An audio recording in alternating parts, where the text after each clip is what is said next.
아관 망명을 통해서 그것이 단순한 피신이 아니라 정치적인 어떤 선택이었다는 것을 알 수 있는 것이 바로 이제 어떤 그 조칙을 발표를 하시잖아요. 그 조칙에 이제 그 친일 내각을 없애고 이제 새로운 어떤 내각을 박정희 내각을 구성하죠. 예. 그 내용이 어디에 이제 처음 발표가 됩니까? 처음 내각을 이제 내각 대신을 먼저 발표를 하니까 그 발표를 해서 그 사람이 이제 또 장관들 대신들을 이제 선별을 하고 그러면서 이제 첫 번째 그 어명으로 이제 그게 관철이 되는 거죠. 예. 그리고 나서 이제 아관 망명 시기가 이제 근 1년이 조금 넘는 시기 동안 있잖아요. 그 1년의 어떤 아관 망명 시기는 고종이 어디에 주안점을 가지고 아까 말씀드린 것처럼 군대를 길러서 돌아가는데. 예. 일단은 군대를 기르는 것이 하나의 군대를 길러야 나갈 수가 있는데 왕은. 예. 근데 그렇게 쉬운 일이 아니었어요. 러시아 그 교관들이 오는데 15명 오는데 기다리는데 또 세월이 또 걸리기도 하고 처음에 데리고 들어온 사람도 있었지만 민영환이가 또 나중에 도착하는 사람도 있어서 그 사람들로 교관단을 구성하는 것도 시일이 좀 걸렸습니다. 그 당시 아관 망명에 대해서 이제 그 주한 공사들의 반응들도 또 각각이 있잖아요.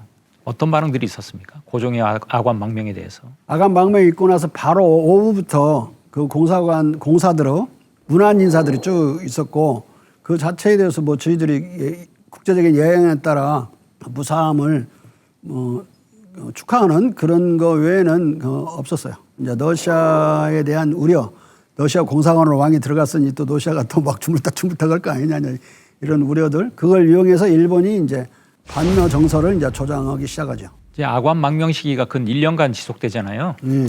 그 시기에 일본도 가만히 있지는 않았을 것 같은데 일본의 어떤 외교적인 움직임들은 뭐가 있었습니까? 베베로와 이제 일본 공사 간에 맺어진 건데 자기들에서 군대를 이제 빼고 헌병들만 남기겠다. 이제 그리고 러시아도 마찬가지로 군대를 후퇴시킨다.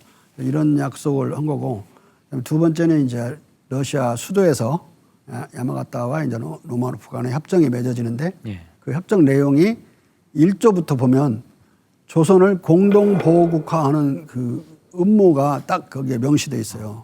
그러니까 이 공동보호국화의 이 두 거대한 나라의 그 협정을 돌파해야 되는 거잖아요. 이제 여기서 엄청난 고민에 들어가고 이걸 돌파하는 걸 고민하는 것이 군대를 양성하는 것 다음으로 이제 중요하게 고종에게는 이제 과제로서 와서 하나는 민중적인 힘을 이용하려고 그래요. 돌파를 하기 위해서. 다른 하나는 새로운 나라, 망해버린 조선을 이제 버리고 대한제국이라는 근대 국가를 세우려는 구상을 해요.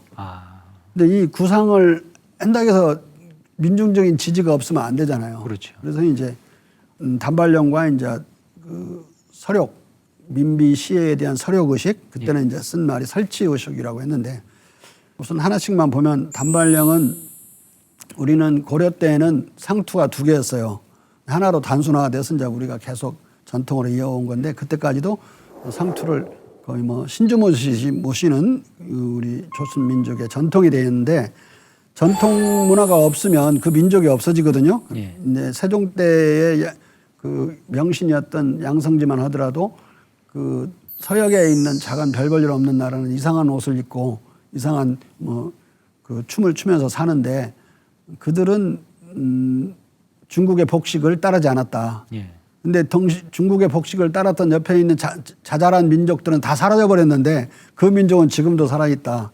그런 말을 하면서 이 복식이 가지고 있는 문화 전통의 의미를 강조하는 글이 있는데 그것과 같은 취지에서 우리 이런 의관이나 우리 두발 형태에 대해서 대단한 애착과 자부심을 우리 백성들이 가지고 있었습니다. 그래서 옛날에 몽고족이 쳐들어왔을 때 삭발당했는데 고려는 삭발하지 않았어요. 삭발을 하면 이제 큰 난리가 날 걸로 알고 몽고족도 손을 못 댔던 머리예요. 근데 또 병자호란 이후에도 중국인들은 머리를 싹 깎아버렸어요. 이게 그 호족이. 그런데 우리는 손을 못 대요. 이유는 이걸 했다간 또 두 번째 전쟁을 엄청나게 치러야 될 거로 생각하고 민족이 말살되는 거잖아요. 우리를 신복시키려고 그러는구나 아예.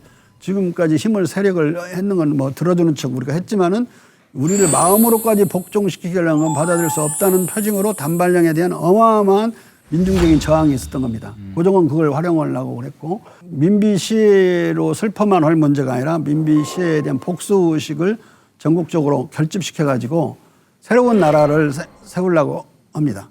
그게 이제 대한제국이 되는데 대한제국을 건국하기 위해서 거의 6, 7개월 동안에 그 민중운동을 일으켜요. 칭제 요청 상소라고 그러는데 황제를 칭할 것을 요청하는 상소가 이제 경운궁에 이제 빗발치는 거죠. 빗발치는 그 열기를 이용해 가지고 이제 대한제국을 어쩔 수 없이 이제 내가 황제가 된다고 하면서 선포를 하게 되는 겁니다.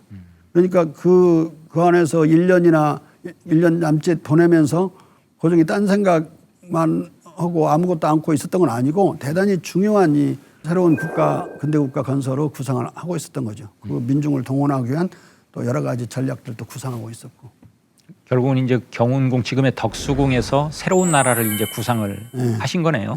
그래도 당장 눈앞에 닥친 것은 러시아하고 일본이 고종을 제쳐놓고 공동보호국가 약속을 한 거란 말이에요. 그건 돌파할 수 있는 것은 고종의 지위가 국제적으로 그들보다 하수로 낮으니까 그들이 가지고 노는 거라고 이제 생각을 하니까 그들과 대등한 지위를 확보하기 위해서는 제국을 선포하는 길이 일단 도덕적으로는 또 정치적으로는 이제 우선이라고 생각을 했다고 봅니다. 근데 이제 고종만의 문제가 아니라 또 우리나라만의 문제가 아니라 모든 나라는 세 가지 안보 조건이 있는데 첫째는 이제 권위로운 국론 통일 기제가 있어야 돼요. 안 그러면 이제 모든 국론은 분열되어 있기 때문에 그걸 적당한 선까지 논쟁을 하다가 일시에 봉합이 되면서 행동을 하나 방향으로 할 수 있는 통일 기제가 있어야 되는데 그게 이제 없는 경우는 나라가 망하죠. 두 번째 문제는 이제 첨단 무력이에요. 그 시대에 가장 첨단한 무력이어야 돼. 오늘날은 이제 핵무기죠. 근데 그때는 이제 기관단총, 뭐 신식 병기, 신식 군대, 규율 이런 건데 우리가 우금치에서 엄청나게 우리 동학군이 당했잖아요. 거기서 보듯이 첨단 무력이 국가 안보 조건에 언제든 필수적인 거예요. 어느 나라든. 그다음에 세 번째 문제는 이제 적절한 동맹이 있어야 되는데 미국 같은 슈퍼파워도 자기들의 친구들이 국제적으로 있잖아요. 당연히 새로운 조선이든 새로운 제국이든 간에 적절한 동맹이 있어야 되는데 고종 입장에서는 이거 하나씩 따져보면 자기를 제국 황제로 높이지 않는 한 권위로운 그 국론 통일이 어려워요. 뭐 수급판이 먼판이 막 싸우고 그 황제가 한마디 해서 종결되는 그런 상황이 아닌 경우에는 그래서 그 이전에도 많이 왕권을 침탈당하는 걸 겪어서 황제로 스스로 등극하는 것을 결심을 한 거고 첨단 무력을 기르는 것은 자기 왕국만 호위하는 문제가 아니라 이 왕토 전체를 이제 경비하려면은 첨단 무력이 반드시 필요했고 세 번째는 적절한 동맹이 없는 거예요. 그래서 러시아라도 잡는 것밖에 없었어요. 근데 러시아가 약간씩 배신을 하면서 일본과 타협을 해나가는 러시아 자체가 또 약하니까 시베리아 철도도 완성도 안 돼 있고 또 태평양 함대는 약하고 아직 큰 세력은 아니었고 일본군에 밀리는 상황이었거든요. 그런 상황 속에서 이제 믿을 수 없지만 그래도 아쉬운 대로 이제 러시아를 적절한 동맹으로 안 건데 여기서 적절하다는 것은 국경을 맞대지 않은 나라여야 돼요. 국경을 맞댄 나라는 반드시 영토 야욕이 있습니다. 그래서 먼 나라와 동맹을 맺어야 되는데 먼 나라인 영국은 일단 제외고 미국이 관심이 없는 거예요. 뭐 프랑스도 마찬가지고. 그런데 이제 러시아는 관심이 있고 약간은 부적절성이 있지만 이제 러시아를 택한 겁니다. 그 상황에서 그러면은 그대로 공동보호국가 음모를 돌파하는 방법은 제국을 실제로 선포해가지고 그들을 공사들을 초청해놓고 축하하도록 만들면 그들이 오도 가도 못하는 이제 함정에 빠지는 거죠. 그 상황을 만들어가지고 실제로 축하를 받고 제일 먼저 대한제국을 승인한 나라가 러시아야. 그리고 이제 독일, 프랑스 이런 순으로 쭉 나갔죠. 그러니까 대한제국을 승인해놓고 둘이 공동보호국가 한다는 건 이제 앞뒤가 안 맞으니까 무산돼 버리죠. 그 자체가.